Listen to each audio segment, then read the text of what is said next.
दिल में शक आए कोतवाल से कया बातें करी बनाए, जो चुगल हमको मिले तुम्हारे गर्दन ताए, हमको इन चुगल ने मार डाले आज, जागा ऐसी बताई सूझे ना कोई काज, इन भात कई माजिजे और लाखों दिए निशान, पर साथ कोई ना समझे कछु ना हुई पहचान।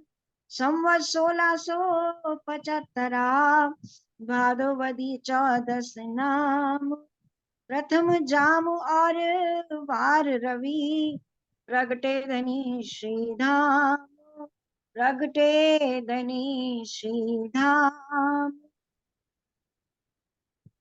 सुंदर साची, कल तक हमने जान लिया था कि किस प्रकार किसी चुगलखोर के कहने पर दो सिपाही उनको ढूंढने के लिए आए थे स्वामी जी को, हमारे श्री धनदेव चंद जी को, और किस प्रकार उनके साथ अलौकिक घटना हुई। रात भर वो कहाँ चलते रहे और अपने लक्ष्य तक, जहां वो जाना चाहते थे वहां तक नहीं पहुंचे, और कैसे एक तो अपना गांव ही छोड़ करके काफी दूर, लगभग 14 कोस दूर आगे दूसरे ही शहर में चला गया, और एक जो था वो कुएं की ही मुंडेर पर आसपास ही चक्कर लगाता रह गया।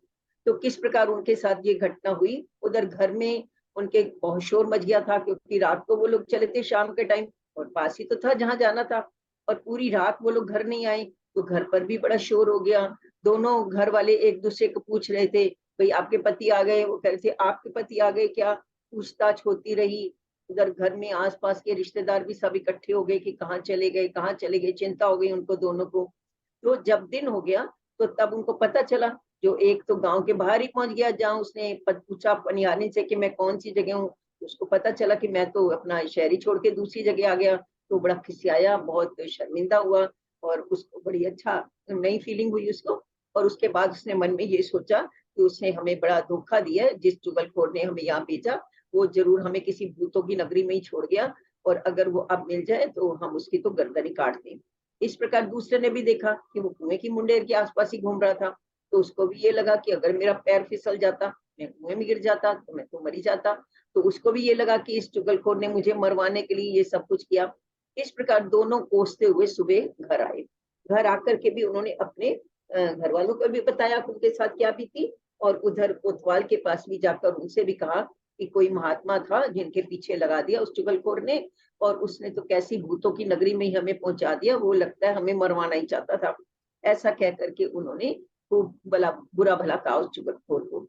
इस तरह से सुंदर साथ जी, वहां धनदेव चंद जी की जब ऐसी चर्चा होती थी तो ऐसी बहुत सी अलौकिक घटनाएं हुआ करती थी। जैसे मैंने बताया, पहले कृष्ण जी आया करते थे, भोजन किया करते थे, तो एक तो वो लीलाएं होती थी, ऐसे ये चुगलखोर की घटनाएं होगी। इस तरह से कई घटनाएं होती रहती थी। आगे इसमें ये भी बताया गया है, अपनी वाणी में भी आता है कि इस तरह से ना जब ऐसी कई घटनाएं हुई तो श्री देवचंद जी ने ना एक अलग बाग में एक कमरा लेकर के और वहां पर चर्चा करने लग गए थे। रहते तो गांधी भाई के घर ही थे, लेकिन चर्चा फिर वहां करने लग गए थे। तो जिस स्थान पर वो चर्चा करते थे ना, वहां बाद में बिहारी जी की गादी रखी गई, और फिर जब उनके जाने के बाद महाराजा छत्रसाल जी ने उसको एक मंदिर का रूप दे दिया, जिसको खीजड़ा मंदिर कहते हैं। सुंदर साची, अभी भी अपन नौतनपुरी जाते हैं ना, तो वहां पर वो खीजड़ा मंदिर है। तो अब आगे बताते हैं, अपने केशव ठाकुर जी के परिवार का परिचय हमने कल जाने लिया था। केशव ठाकुर जी लोहाना जाति के क्षत्रिय थे। अब ये लोहाना जाति क्या होती है, इसका भी थोड़ा सा परिचय हम जान लेते हैं। एक कन्नौज के राजा थे, जयचंद नाम था उनका, और उन्होंने उनके दरबार में ना जो ब्राह्मण थे, उन्होंने कुछ बिहेव ठीक नहीं किया था, उनका व्यवहार कुछ खराब गया था, तो उनको उन्होंने, राजा ने अपने शहर से निकाल दिया था। तो वो चले गए थे, और इधर ये जो कुछ क्षत्रिय लोग थे ना, ये वेद पाठ कर लेते थे, इनको अच्छी शास्त्रों का ज्ञान था, तो उनको जयचंद को कुछ हवन वगैरह करवाने थे। तो उन्होंने इन क्षत्रियों से कहा कि आप आकर के ना ये मेरे हवन करवा दीजिए। तो इन्होंने, क्षत्रियों ने मना कर दिया कि हम नहीं करेंगे, ये काम तो ब्राह्मणों का है, ब्राह्मण ही करेंगे, हम नहीं कर सकते। तो जयचंद ने ना नाराज होकर के इनको भी वहां से निकाल दिया था। और ये नौतनपुरी में, यहाँ हलार देश जिसको बोला ना, ये नौतनपुरी है, यहाँ पर आकर के इन्होंने फिर शरण ली और यहाँ पर रहने लग गए। ऐसा भी लिखा है श्रीमद् भागवत में कि इन्होंने वहां पर ना एक लोहे का किला बना लिया था जिसके अंदर ये रहते थे। तो चूंकि लोहे का किला बनाया था इसलिए इनका नाम पड़ गया। तो लोहाना जाति के ये क्षत्रिय ब्राह्मण, क्षत्रिय थे, ब्राह्मण ने क्षत्रिय थे ये। तो केशव ठाकुर के परिवार का भी परिचय हमने जाना ही है। उनके 5 पुत्र थे। हरिवंश राय सबसे बड़े थे, जो अपने रोजगार के चक्कर में बाहर रहते थे। और दूसरे जो थे श्यामल ठाकुर थे। और तीसरे नंबर के जो थे वो गोवर्धन ठाकुर थे, गोवर्धन जी थे। चौथे नंबर पे मेहराज जी थे और 5वें नंबर पे उद्धव ठाकुर थे। अब मेहराज जी जिनका मरु का तन था, जिसे पिछले हमने पहले जाना भी, इस मेहराज जी के अंदर ही इंद्रावती आकर के बैठेंगी। और जो दूसरे तन में अब आगे लीला होनी है वो इन मेहराज जी के तन से ही होगी। इसलिए इनका बता रहे हैं कि जन्म कब हुआ था। विक्रम संवत 1675 में भादो मास की कृष्ण पक्ष की चतुर्दशी को रविवार के दिन प्रातः काल 9 बजे श्री मेहराज जी का जन्म हुआ था, जिसमें अक्षाती श्रीराज जी आगे विराजमान होकर के लीला करेंगे। और इनके पिता का नाम केशव ठाकुर है, हमने जान ही लिया। और इनकी माता का नाम जो है वो धनबाई था। और इनका जो बड़ा भाई था ना, इनसे बड़ा, मतलब मैंने बताया फर्स्ट नंबर तो हरिवंश ठाकुर, सेकंड नंबर श्यामल जी, थर्ड नंबर के गोवर्धन ठाकुर, ये चौथे नंबर पे थे। तो इनसे ऊपर वाले कौन थे? गोवर्धन ठाकुर। तो गोवर्धन ठाकुर जो थे ना, वो सबसे पहले आए थे इनकी शरण में। मतलब उन्होंने अपनी आत्मा का कल्याण करने के लिए ना सबसे पहले वही आए थे। आगे तो हलार देश पुरी नौतन उदर बाई धान, केशव ठाकुर पिता कैयत काशी राज प्रगटान। सब भाई बेले रहते हैं, सामल जी तन में सिरदार। बड़ा गोवर्धन कया जो धाम लीला में खबरदार। श्री देवचंद्र जी पुरी नौतन आए यहाँ बसत, सेवा गोवर्धन करे पहुंचा नजीक बखत कयामत। पहले मिलाप गोवर्धन का श्री देवचंद्र जी से, कहा श्री राज के दीदार की बातें करें घर में। तब कया गोवर्धन को मोहे ले जाओ तुम, कया ए मोसो ना होई बिना श्री देवचंद्र जी के हुक्म। तब गोवर्धन के संग चले श्री महराज, कहा हाथ छुड़ाए के गए चित रोए गिरे इनकाज। अरज करी गोवर्धन ने श्री देवचंद्र जी सो आए, आज रोए के पीछे लगे तब भाग के आया धाए। तब आज्ञा दई श्री देवचंद्र जी ने लाओ बुलाए श्री महराज। बाल वै वस्त आवत सो होवे पूरन काज। ध्रुव को चरण भगवान के भय 5 बरस सो प्रापत। इस वास्ते श्री महराज को आवन दो तुम एत। तब गोवर्धन श्री महराज को लेके चले साथ, तब आए चरणों लगे सिर पर धरे हाथ। 12 बरस महीना दोए ता ऊपर भय 10 दिन, तब श्री देवचंद्र जी सो मिले उन पहचाने मोमेन। बोलो श्री प्राणनाथ प्यारे की जय। सबसे पहले गोवर्धन ठाकुर वो श्री जी के चरणों में, श्री धनदेव जी के शरण में आए और उन्होंने उनसे तारतम ग्रहण किया। जब वो चर्चा में आया करते थे तो बड़ी मधुर चर्चा हुआ करती थी जिसे वो सुनते थे और घर जाकर के बताया करते थे कि आज मैंने ये सुना गुरुजी से, आज मैंने ये सुना। बड़ी मीठी मीठी जो चर्चा होती थी घर जाके उसका वर्णन किया करते थे। मेराय ठाकुर से रोज सुना करते थे, रोज सुनते थे और उनका मन करता था कि मैं भी जाऊं वहां पर सुनने के लिए। तो गोवर्धन ठाकुर अपने भाई को कहा करते थे कि मुझे भी अपने साथ लेके चलो, मैं भी चलूंगा वहां चर्चा सुनने के लिए। पर वो मना कर देते, तुम अभी बहुत छोटे हो, अभी तुम समझोगे नहीं, इससे तुम नहीं जाओगे। रोज वो जिद करते थे, मुझे भी ले चलो अपने साथ, मुझे भी ले चलो, लेकिन ये हमेशा उनको मना कर देते थे। फिर कहते थे, अच्छा मैं अपने गुरुजी से बिना पूछे तुम्हें नहीं ले जा सकता, तुम अभी बहुत छोटे हो, उनको मना कर देते थे। एक दिन तो जब वो जाने के लिए घर से निकले, तो ये ना रोते रोते उनके पीछे ही चल दिए, मैं चलूंगा साथ में, मैं चलूंगा। और रोते रोते उनके पीछे चले गए। जब वे बिल्कुल गेट तक पहुंच गए अंदर जाने के लिए, तो उन्होंने कहा कि तुम यहीं ठहरो, पहले मैं पूछ के आऊंगा अपने गुरुजी से, फिर मैं तुम्हें लेके जाऊंगा। तो उन्होंने अंदर जा करके धनदेव जी के चरणों में प्रणाम करके और उनसे कहा कि मेरा छोटा भाई है और वो बहुत जिद करता है आने के लिए, आज तो रोते रोते मेरे पीछे ही आ गया है और वो बाहर खड़ा हुआ है, अगर आप आज्ञा दें तो मैं उसे लेके आऊं। तो धनदेव चंद जी ने कहा, हाँ हाँ क्यों नहीं, छोटा है तो क्या हो गया। ध्रुव तो कितने 5 वर्ष के थे जब उनको लगन लग गई थी और उनको ईश्वर ने दर्शन भी दिए थे। तो छोटी आयु में ना मन बहुत निर्मल होता है और वो जल्दी ही सत्य को ग्रहण कर लेता है, तुम जाओ उसे जल्दी लेके आओ। तो फिर वो उन्हें अंदर लेकर के आए और आने से पहले गोवर्धन जी ने उन्हें अच्छी तरह से समझाया, जाकर के पहले गुरु जी के चरणों में प्रणाम करना और प्रणाम करके माथा टेकना, फिर वो उनसे ना वो जो कहेंगे ना उनकी बात को ध्यान से सुनना और फिर एक किनारे पे ना चुपचाप बैठ जाना, शोर नहीं करना। इस तरह छोटा बच्चा था ना, तो उस तरह उन्होंने समझाया।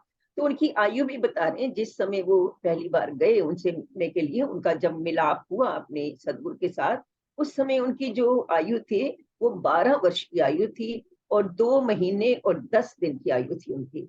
जब वो अपने गुरु जी के सदगुरु के चरणों में गए, उन्होंने जाकर वहां प्रणाम किया और उनका उनसे मिलाप हुआ। बोलो श्री प्राणनाथ प्यारे की जय। तो उनका जब अपने सदगुरु से मिलाप हुआ, तो उस समय क्या समय था, गुरु जी से 1687 में मतलब उनका मिलाप हुआ उनके साथ। और फिर वो आगे ये बता रहे हैं कि जैसे ही वो उनकी शरण में गए, तो जाते ही उनको ना धनदेव चंद जी ने पहचान लिया कि ये तो इंद्रावती की रूह है और इसके अंदर ही आगे आकर के लीला होनी है, अगली जो लीला है उन्हीं के साथ ही होनी है। तो उन्होंने जाते ही उनको तारतम भी दे दिया और तारतम देने के साथ ही उन्हें अच्छी तरह समझा भी दिया कि अब आगे की लीला जो है वो तुम्हारे द्वारा ही होनी है, ये भी उन्हें बता दिया। तो ये समय भी बताया, वो 1687 अगहन मास की शुक्ल पक्ष की नवमी को श्री महाराज जी और सतगुरु धन श्री देवचंद जी का मिलाप हुआ और उन्होंने तारतम ग्रहण किया और वो सुंदर साथ के समूह में शामिल हुए और इस तरह से वो उनके चरणों में आके लगे। आगे बोलेंगे। मिलाप श्री देवचंद्र जी का सोहबत श्री जी साहेब संवत 1687 में 1712 लो अब संवत 1687 मग सरस्वती नाम मिलाप श्री देवचंद्र जी सो भय दाखिल काम 12 बरस मास दोए ऊपर भय दिन 4 तब से मिलाप का बातून हुआ विचार आए के चरणों लगे तभी दई नेत तत्क्षण हृदय मिने आए बैठी जागृत बोध साकुंडल सकुमार ढूंढन की एकांत होए सुनाई बात मूल स्वरूप उनके हंसत हैं ओ खेल में है अपनी जात तब ए चित में ग्रह लई इशारत उन बखात और बीज पुराण का सो देखी श्री देवचंद्र जी में तेत खोजी बाई यवन को कही रही बाई वासना जात तब पूछे श्री जी साहेब जी क्या इनमें अपनी है बात तब श्री देवचंद्र जी ये कया या में कोई कोई वासना जान और इनके कुरान में है अपनी पहचान है अपनी पहचान। तो श्री महाराज जी ने जैसे ही उनके चरणों में अपना सिर रखा, उन्होंने उनके मस्तक पर, उनके सिर पर अपना वरद हस्त रखा और उसके साथ ही उनके अंदर जागृत बुद्धि भी आ गई। मतलब उनको सब कुछ ज्ञान हो गया, सब कुछ पता चल गया कि परम धाम कहाँ है और मैं परम धाम की रूह हूँ। ये सारी जागृत बातें उनके दिल में अपने आप ही आ गई धनी जी के हाथ रखते ही। और एकांत में, एक दो दिन बाद एकांत में उन्होंने उन्हें सब कुछ बताया भी कि कैसे हम यहाँ खेल देखने के लिए आए हुए हैं, और ये भी बताया कि आगे की लीला, जब मैं तन छोड़ूंगा तो आगे की लीला तुम्हारे हाथ में होनी है। और उन्होंने ये भी कहा कि शाकुंडल और शाकुमार दो ऐसी हमारी वहां की रूह हैं जो यहाँ आई हुई हैं, और वो किसी ना राजघराने में आई हैं, क्योंकि वहां पर ना उनके चेहरे जो हैं वहां पर हंस रहे हैं, मुस्कुरा रहे हैं। सुंदर साथ जी, क्या होता है कि वैसे तो हमको सबको पता है हमारे मूल तन अभी भी परम धाम में, हम यहाँ आए नहीं है। हमारा क्या आया यहाँ पर, सिर्फ हमारा ख्याल आया, हमारी नजर आई है, जिसको हम आत्मा कहते हैं। तो हमारे मूल तन तो वहां है। होता क्या है कि जब जस्ट ऐसे ही है जैसे कि वो हम सपना देख रहे हैं और सपने में हम यहाँ आ गए। जब हम कोई सपना देखते हैं सुंदर सा जी, तो अगर हम नींद में कोई बुरा सपना देखते हैं तो मूल तन जो हमारा सो रहा होता है ना, वो भी हल्का हल्का ना ऐसे उदास या रोने वाली स्थिति हो जाती है। और अगर कोई भयानक सपना कोई देख लेता है तो डर भी जाता है, जोर जोर से चिल्लाने भी लग जाता है। और अगर कोई अच्छा सपना देखता है तो मूल तन हमारा ना मुस्कुराने भी लग जाता है। तो चूंकि शाकुंडल और शाकुमार के जो मूल तन है ना वहां बैठे हुए, वो मुस्कुरा रहे हैं। तो राजी ने कहा, मतलब धनदेव चंद जी ने कहा कि जो उनके मूल तन वहां मुस्कुरा रहे हैं, इसका मतलब कि वो यहाँ पर बहुत खुश है। तो उनकी जो वासना है ना किन्हीं राजाओं में आई हुई है, और उन दोनों को जगाना हमारा मुख्य लक्ष्य है। जब तक वो जागेंगे ना, इस बीच में सारे सुंदर साथ भी जाग जाएंगे, और फिर दोनों वो आ जाएंगी एक साथ, तो हम अपने घर चले जाएंगे। इसलिए तुम्हें उन दोनों को ढूंढ के लाना है, ये विशेष लक्ष्य है तुम्हारा। अब मेहराज जी ने ना, ये भी उनको लगा कि सतगुरु के अंदर ना पुराण पक्ष की भी कुछ जानकारी उनके अंदर बीज रूप में है, ये उनको पता चल गया था। तो उनको ये चूंकि उन्हें पता चल गया था, तो एक दिन एक घटना घटी सुंदर सा जी, कि एक कोई सब्जी वाली थी महिला, और वो सब्जी बेचा करती थी। और वो जैसे बाहर, यहाँ तो चर्चा हो रही थी, बाहर उसने आवाज लगाई सब्जी बेचने के लिए, आलू ले लो, प्याज ले लो, जो भी उसने आवाज लगाई। तो जैसी उसकी आवाज सदगुरु के कान में पड़ी, सदगुरु ने तुरंत पहचान लिया कि ये तो रई बाई की वासना है। उन्होंने उनको गांधी भाई या वहां जो भी सुंदर साथ बैठे थे उनसे कहा, इस महिला को बुला लाओ जो बाहर सब्जी बेच रही है। उसको अंदर बुलाया गया, और जैसे ही बुलाया गया वो अंदर आई, वो धनी के चरणों में लग गई, और उन्होंने पहचान लिया कि ये रई बाई की वासना है। वो एक मुस्लिम महिला थी, और वो विधवा थी, उसका पति भी नहीं था। तो सदगुरु ने उन्हें रई बाई की वासना पहचान करके उन्हें तारतम दिया। तो ये मेहराज जी ने जब ये देखा कि एक मुस्लिम महिला को इन्होंने तारतम दिया है, तो उन्होंने पूछा, महाराज जी क्या मुस्लिम में भी है क्या अपने सुंदर साथ, वहां भी आई है क्या हमारी ब्रह्म सृष्टियां? तो उन्होंने कहा सदगुरु ने कि हाँ, कोई कोई हमारी वासना मुस्लिमों में भी है। क्योंकि मैंने बताया ना आपको कि वहां से तो कोई ये सोच के नहीं आता ना, वहां से जब परम धाम से आए थे वहां तो कोई हिंदू मुस्लिम था ही नहीं, तो यहाँ पर आकर के हिंदू मुस्लिम बन गए। तो उन्होंने ये बताया कि कोई कोई वासना जो है मुस्लिमों में भी है। तो धनदेव चंद जी ने कहा कि, और ये भी बताया धनदेव चंद जी ने कि कुरान में ना हमारी साक्षियां लिखी हुई हैं। ये लोग तो पढ़ते नहीं है, लेकिन कुरान में हम पूरी ब्रह्म शिष्यों की, तुम्हारी मेरी आगे जो होने वाली लीला है ना, उसकी भी साक्षियां सारी लिखी हुई है। अब ये भी उन्होंने कहा कि मैंने कुरान पढ़ने का बड़ी बार प्रयास किया, मैं पढ़ना चाहता था, लेकिन कुछ शरीयत या कर्मकांड ऐसा है कि मुझे आज्ञा नहीं दी गई, मैं पढ़ नहीं पाया। उस समय आप जानते हैं मुस्लिम शासन था, औरंगजेब का समय था, और कोई हिंदू कुरान को नहीं पढ़ सकता था, उन्हें इजाजत नहीं थी, हिंदू पढ़ते भी नहीं थे, और उनको पढ़ने की इजाजत भी नहीं थी। तो उनको पढ़ने का मौका नहीं मिला, वो पढ़ना तो चाहते थे लेकिन वो पढ़ नहीं पाए। और उन्होंने आगे ये भी कहा धनदेव जी ने कि आगे कुरान पक्ष की भी जो जितनी जानकारी है, या उसकी भी जो जागनी किस प्रकार कुरान पक्ष से भी होनी है, वो भी सारे रहस्य तुम्हारे द्वारा ही खुलेंगे। हम तो इन कुरान को बहुत किया पढ़न, पर जाहिरी लोग जो हमको न देवे लेवान। तुम्हारे आगे कहत हो या के वास्ते सब, ये बात तुमसे होएगी लीला आगे होए जब।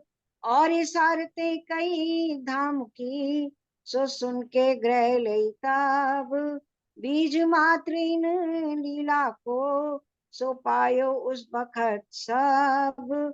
नित्यों चर्चा सुनत हैं, मिलके दो भ्रात, दो प्रेम में भीगे रहे, करे मूल निस्बत विख्यात। घर से चले दो मिलके, आवे मिलकर साथ, बांध्यो चित अति हेत सो, दो नाते की बात। तो एक दिन आए घर में, बड़ा भाई करत स्नान, कया तुम बिगड़े दो भाई, भय काम काज से अजान। सो सोबत गांग जी से, और गुरु सोबत, दोनों को निकाले शहर से, तब तुम सुधरो एत। तब गुस्से होए दौड़े मारने, मिलके भाई दोए, छिपाए माता ने घर में, सुनी आए पिता ने सोए। तब कही केशव ठाकुर ने, जिनकी तुम चर्चा सुनात, तिन सुनी कान जी भट्ट से, बाँचे श्याम जी मंदिर जेत। उत ही चल के तुम सुनो, तब दियो जवाब इन एत। जो पूछे ताको दे जवाब, तो हम हमेशा बैठे तेत, तो हम हमेशा बैठे तेत। इस तरह से सुंदर साथ जी, गोवर्धन ठाकुर और उनके भाई मेहराज ठाकुर, दोनों भाई रोज ही चर्चा सुनने के लिए जाया करते थे। दोनों भाइयों में बड़ा प्रेम था। इकट्ठे इकट्ठे चर्चा सुनने जाते थे, इकट्ठे वापिस आते थे, इकट्ठे एक साथ भोजन किया करते थे। तो दो दो नाते हो गए ना, एक तो भाई का साथ था और दूसरा सुंदर साथ का प्रेम का नाता था। तो दोनों में बड़ा प्रेम था और इकट्ठे वो चर्चा सुनने के लिए जाया करते थे। इधर क्या हुआ कि घर का जो कामकाज था ना, ये दोनों भाई तो यहाँ आ जाते थे और उद्धव ठाकुर अभी छोटे थे, और बड़े वाले जो भाई हरिवंश ठाकुर थे वो तो रहते ही बाहर थे। तो सारा जो घर का काम है, जो तरकारी वगैरह लाना या और जो सामान घर का लाना, वो सारा किसके ऊपर आ गया था? श्यामल ठाकुर जी के ऊपर आ गया था। तो वो बड़े ना दुखी रहते थे कि ये तो दोनों भाई चले जाते हैं, सारा काम मुझे करना पड़ता है। तो एक दिन उन्होंने अपनी माता से शिकायत भी कर दी है, ये कोई तरीका थोड़ी है, दोनों दोनों चले जाते हैं, घर में बैठते ही नहीं है, खाना खाने के लिए आ जाते हैं और सारा काम मुझी को करना पड़ता है। तो माँ ने कहा कोई बात नहीं, तुम बड़े भाई को उनको प्यार से समझा देना, काम करके जाया करेंगे या काम में तुम्हारा सहयोग दिया करेंगे। उन्होंने, माँ ने तो ऐसा कह दिया। उस दिन जब ये दोनों भाई चर्चा सुन करके घर आए, तो मैं जो उनका बड़े भाई थे, वो हर घरों में ना तब कुआं हुआ करता था, कुएं के पास वो स्नान कर रहे थे। जैसे ये दोनों आए तो वो एकदम उनके ऊपर बिगड़ गए, तुम दोनों बहुत बिगड़ गए हो और बस हर समय जाके गुरुजी चले जाते हो और सारा काम मुझी को करना पड़ता है। और ना अगर तुम सुधरोगे ना, नहीं ना कि तुम खाना खाने के लिए तो आ जाते हो और बाकी समय चले जाते हो, अगर नहीं सुधरोगे ना तो पिताजी कह के ना तुम्हारे वो गांधी भाई है ना जिनके घर में वो रहते हैं और तुम्हारे गुरुजी दोनों को शहर से निकलवा दूंगा। जैसे ही उन्होंने उनके गुरुजी के लिए ऐसी अपमानजनक शब्द कहे, दोनों भाइयों को तो बहुत क्रोध आ गया। क्षत्रिय तो थे ही, क्रोध वैसे ही जल्दी आता है इनको। इन्होंने अपनी तलवार एक छोटी सी जो भी थी वो निकाली उसको मारने के लिए, और उसे मारने के लिए उनकी तरफ लपकी। वो भाग करके अंदर अपनी माता के पास चले गए रसोई में।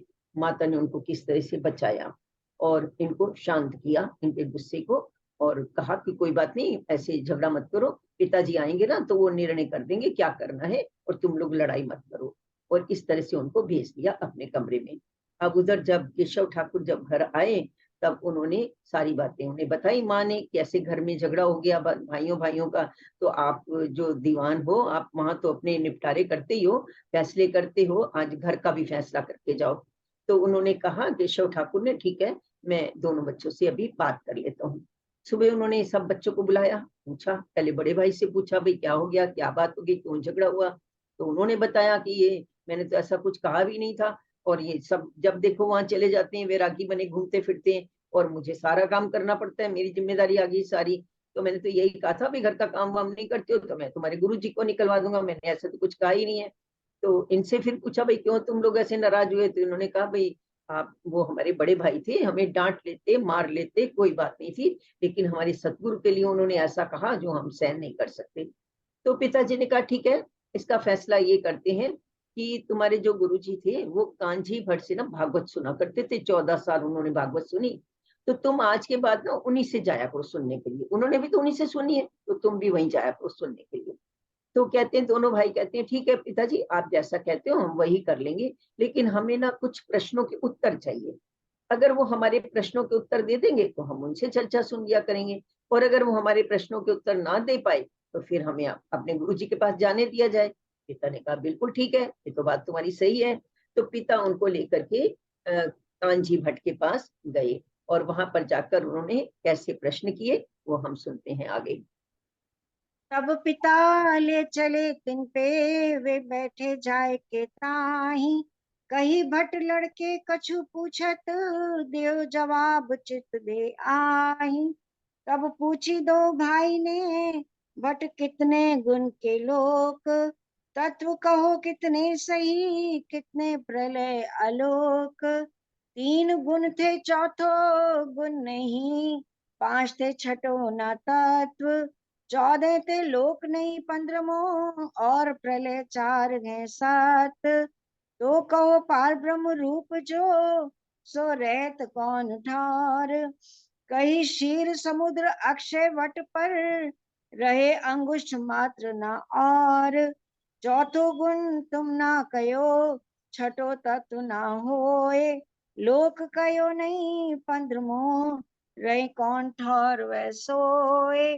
तब भट्ट की सुध बुध भई, कही ए जवाब ब्रह्मा से ना होए। तब कही ता पिता ने, तुम्हारे चित आवे करो सोए। या भात नौतन पुरी में भई, दो भाई से चर्चा कई ठार। सो भी तक कालो कहूँ, भयो प्रेम दो में जोर, भयो प्रेम दो में जोर। अब पिताजी के कहने पर दोनों भाई उनके साथ कांजी भट्ट के पास गए। वहां पर वो दीवान थे, बहुत बड़ी उनका पदवी थी उनकी, तो उनका बड़ा सत्कार किया गया, और वो वहां जाके भीड़ में अपने जो चर्चा सुनने वाले बैठे हुए थे वहां एक कोने में जाके बैठे, और उन्होंने प्रणाम भी किया गुरुजी को। तो गुरुजी से जब पूरा कथा हो गई तो उन्होंने गुरुजी से कहा कि गुरुजी, आप ये मेरे दोनों पुत्र आए हैं और इन पुत्रों को कुछ प्रश्न पूछने हैं आपसे भागवत से संबंधित, आप कृपा करके इनका उत्तर दे दें जो ये प्रश्न कर रहे हैं। कहा बेटा पूछो क्या प्रश्न है। अब जो प्रश्न है ना सुंदर साथ जी, पहले भी हम इस पे डिस्कस कर रखे हैं, हम फिर से इसको डिस्कस करते हैं और हम सब ध्यान से सुनेंगे वो प्रश्न कौन से थे। उन्होंने पूछा कि भट्ट जी, गुरु जी, हमें ये बताइए कि गुण कितने प्रकार के होते हैं। तो उन्होंने कहा कि 3 प्रकार के गुण होते हैं, सतोगुण, रजोगुण और तमोगुण। फिर पूछा लोक कितने होते हैं, बोले 14 लोक होते हैं। हमारा तो है मृत्यु लोक, और 6 हमसे ऊपर है और 7 हमसे नीचे हैं, कुल 14 लोक हैं, और 15वां कोई लोक नहीं है, और 3 ही गुण है, चौथा कोई गुण भी नहीं है। फिर पूछी कि तत्व कितने होते हैं, तो उन्होंने कहा 5 तत्व होते हैं, पृथ्वी, जल, वायु, आकाश और अग्नि। इसके अलावा कोई भी और तत्व नहीं है, 5 ही तत्व होते हैं। फिर पूछा प्रलय कितनी होती हैं, तो उन्होंने बोला 4 प्रकार की प्रलय होती हैं, नित्य प्रलय, नैमित्त प्रलय, प्राकृतिक प्रलय और महाप्रलय। तो ये सारी बातें उनसे पूछी। फिर उन्होंने कहा कि जब महाप्रलय होती है तब क्या होता है। पहले तो उन्होंने प्रलय पूछी सारी, उन्होंने बता दी कौन कौन सी प्रलय होती है, हम डिस्कस कर चुके हैं इस विषय पे। और महाप्रलय में 14 लोग खत्म हो जाते हैं, तीनों गुण खत्म हो जाते हैं और 5 तत्व खत्म हो जाते हैं। तो बच्चों ने कहा, उन दोनों लड़कों ने कहा, भट्ट जी फिर ये बताइए कि दुनिया दोबारा कैसे बन जाती है। तो जो दुनिया को बनाने वाला है वो कहाँ रहता है जब ये तो सब कुछ नष्ट हो गया। तो उन्होंने क्या जवाब दिया कि वो एक अक्षय वट का है, एक पत्ता, उस पत्ते के ऊपर अंगुष्ठ आकार में क्षीर सागर में रहते हैं। तो बच्चों ने कहा, भट्ट जी तो आपने तो यह ये कहा कि 14 लोग ही नष्ट हो गए, फिर ये क्षीर सागर और ये वट वृक्ष कहाँ है। और अगर आपने कहा पंच तत्व ही नष्ट हो गए, उसमें सब कुछ नष्ट हो गए, और आपने ये भी कहा कि सारी चीजें इन पंच तत्व से ही, 3 गुण से ही बनी है। आपने कहा पंच तत्व भी नष्ट हो गए, 3 गुण भी नष्ट हो गए, तो ये बट का वृक्ष जो है वो किस तत्व का बना हुआ है, और वो कहाँ है, और किस गुण का बना हुआ है। अब आपने कहा तो ये सब कुछ नष्ट ही हो गया, तो फिर वो जो अंगुष्ठ आकार में वो जो ईश्वर है जो इस ब्रह्मांड को दोबारा बनाता है वो किस तत्व का बना हुआ है और वो कहाँ रहता है। अब भट्ट जी के पास इसका कोई जवाब ही नहीं था। तो उन्होंने कहा इस प्रश्न का, उनको केशव भट्ट जी को कहा कि ये जो प्रश्न बच्चे पूछ रहे हैं ना, इनके प्रश्नों के उत्तर तो ब्रह्मा जी के पास भी नहीं है, इनके उत्तर तो कोई नहीं दे सकता। अब गुरु जी, पिताजी को तो पता लग गया कि हार गए, उन्होंने जो बात कही थी समझ गए। तो उन्होंने कहा बेटा, अब तुम ना, जो भी तुम्हारे गुरु जी हैं, तुम आराम से उनके पास जाओ और उनकी अलौकिक चर्चा सुनो। जो ये चर्चा तुम्हें, जो ये बातें तुम्हें समझाते हैं, जो तत्व की, जो सार की बातें बताते हैं, ऐसे गुरु जी के पास तुम जरूर जाओ।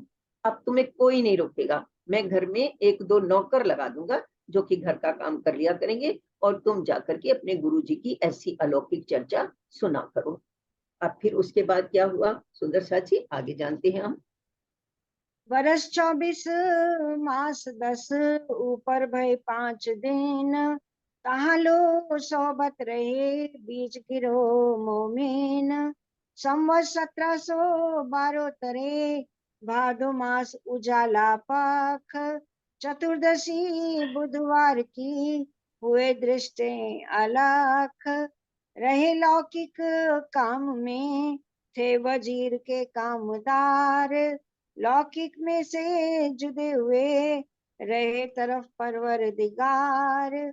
श्री महामती कहे ए मोमिनो, जिन पर हुआ महराज, सो खासल खास उम्मत है, तन मार डारत हक काज, तन मार डारत हक काज।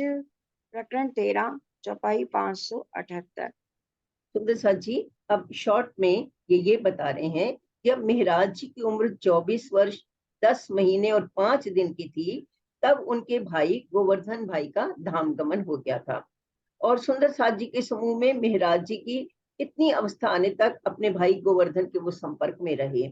उसके बाद बता रहे हैं संवत 1712 में भादो मास की शुक्ल पक्ष की चतुर्दशी को, जब बुधवार का दिन था, उस समय सदगुरु श्री देवचंद जी का भी धाम गमन हो गया।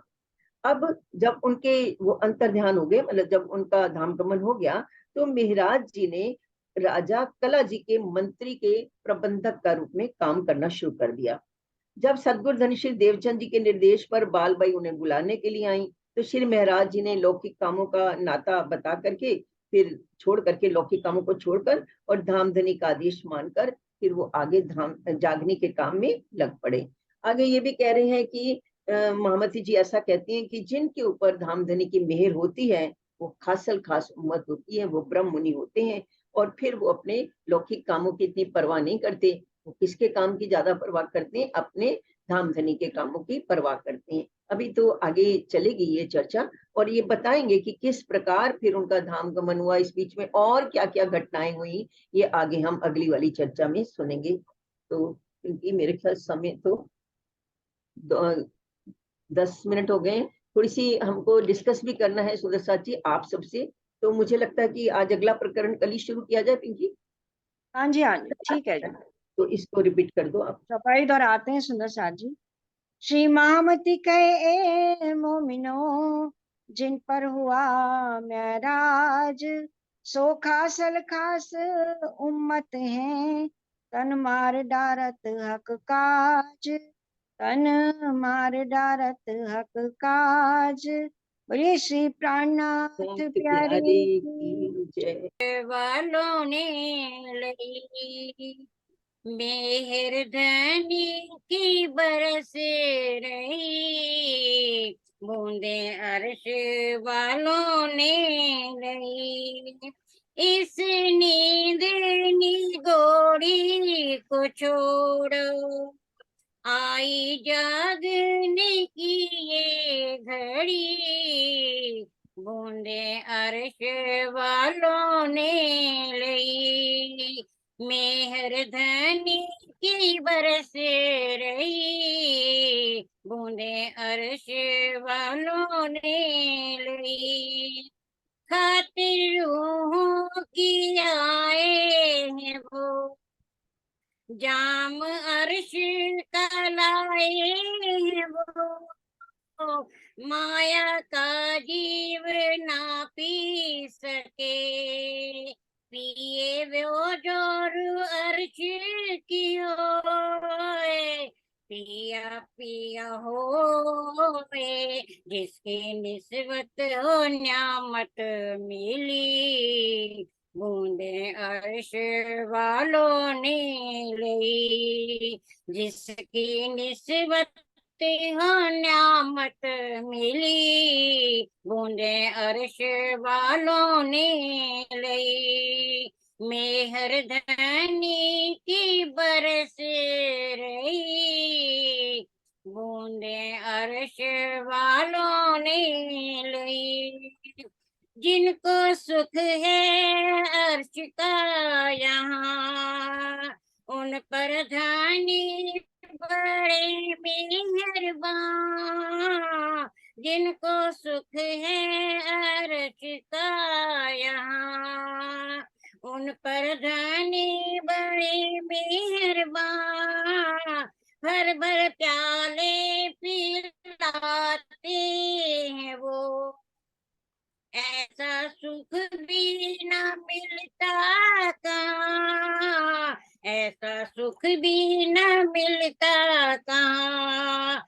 टूटी त्रैगुण की हथ कड़ी, बूंदे अर्श वालों ने ली। मेहर धनी की बरस रही, बूंदे अर्श वालों ने ली। इस नींद निगोरी को छोड़ो, आई जागने की ये घड़ी, बूंदे अर्श वालों ने ली।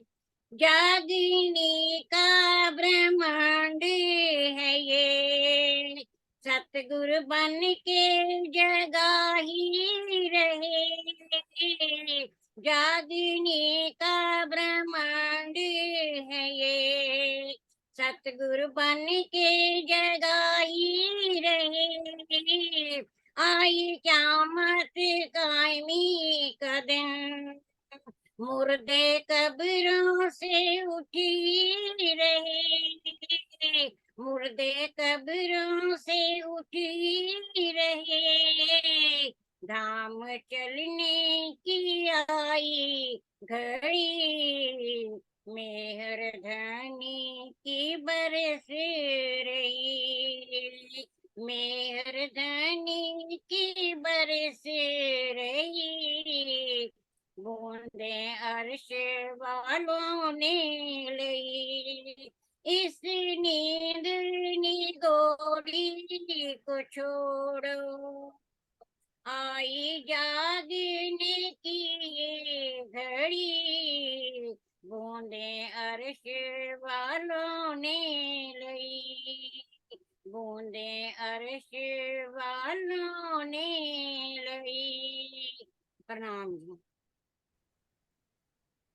और सहारा नहीं चाहिए, मेरे सतगुरु तुम्हारे सहारे के बाद कोई और सहारा नहीं चाहिए।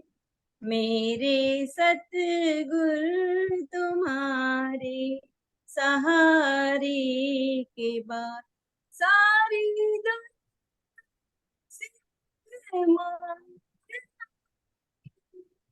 पे सारी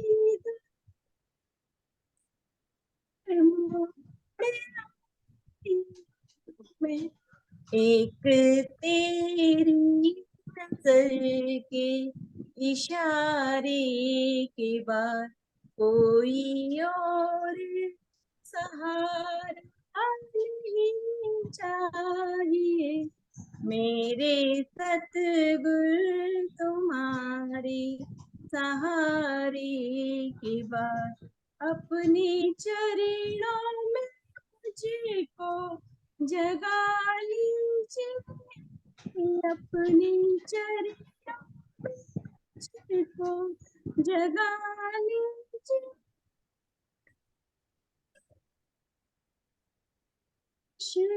बना लीजिए मेरा बना लीजिए अपने चरणों में मुझको जगा लीजिए अपने चरणों में मुझको जगा लीजिए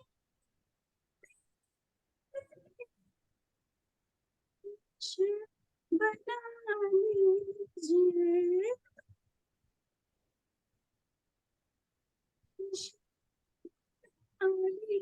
लीजिए किसी की बात होती नहीं अब किसी की बात होती नहीं आपके दर सर को झुकाने के बाद कोई और सहारा नहीं चाहिए मेरे सतगुरु तुम्हारे सहारे के बाद दूर तुमसे भला मैं रहूंगी दूर तुमसे भला मैं रहूंगी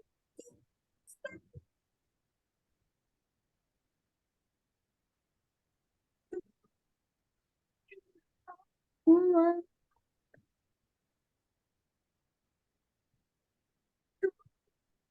मेरा हुआ और कुछ भी तो देखा जाता नहीं और कुछ भी तो देखा जाता नहीं एक बस आपको देख लेने के बाद और कुछ भी तो देखा जाता नहीं एक बस आपको देख लेने के बाद सारी दुनिया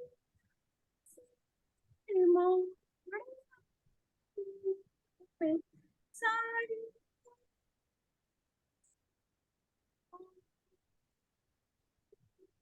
में एक तेरी नजर के इशारे की बात कोई और सहारा नहीं चाहिए मेरे सतगुरु तुम्हारे सहारे के बाद कोई और सहारा नहीं चाहिए मेरे सतगुरु तुम्हारे सहारे के बाद तू मेरे सपने में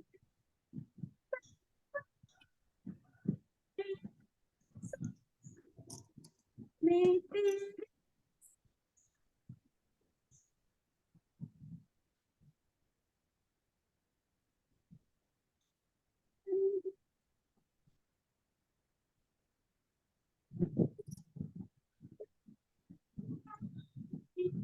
दर्द मिटता गया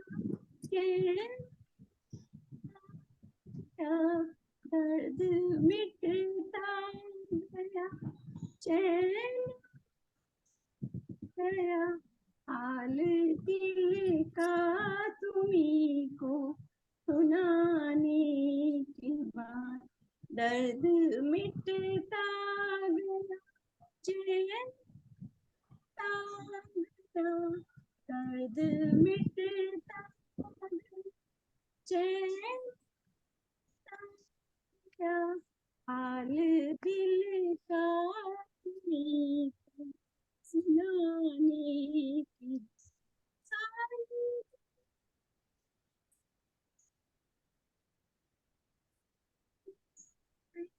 सारी हम जैसी तुम्हें छिन करो मेरा तलप तलप जाए जीव जी जीवरा तो जीवे नहीं क्यों मेटे दिल की प्यास जी।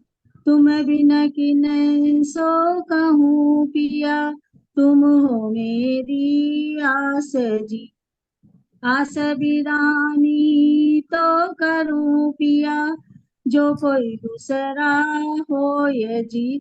सब विध पिया जी सामरथ दिन, रहने जाए रोए रोए जी। जन्म अंतिम में होती पिया, तुम देखते किए जी। जब तुम आप दिखाओगे तब देखूंगी नैना भर जी। ऐसी पुकार पिया सुन के अब, ढील करो अब छीन जी। क्षण क्षण खबर जो लीजियो मैं, अरज करूं दुल्हीन जी। ऐसी अरज तो मैं करूं पिया, आड़ी भई अंतराय जी। सो आड़ी अंतराई टाल के दूल्हा, लीजे कंठ लगाए जी। कंठ लगाई कंठ सोए पिया, कीजे हास विलास जी। वरण जाए श्री इंद्रावती पिया, राखो कदमों के पास जी। तुम दूल्हा में दुल्हीन पिया, और न जानू बात जी। इश्क से सेवा करूं पिया, सब अंगों साक्षात जी। सदा सुखदाता श्री धाम धनी में, कहा कहूँ किनसो बात जी। श्री महामती जुगल किशोर पर पिया, अंगना वाली वाली जाते जी। सदा सुखदाता श्री धाम धनी पे, क्या कहूँ किनसो बात जी। श्री मामती जुगल किशोर पर पिया, अंगना बली बली जाते जी। अंगना बली बली जाते जी। प्रणाम जी। प्रणाम जी। बहुत प्यारी अर्जी गाई सीमा जी आपने, बहुत ही आनंद आया। और हम ना सुंदर साथ जी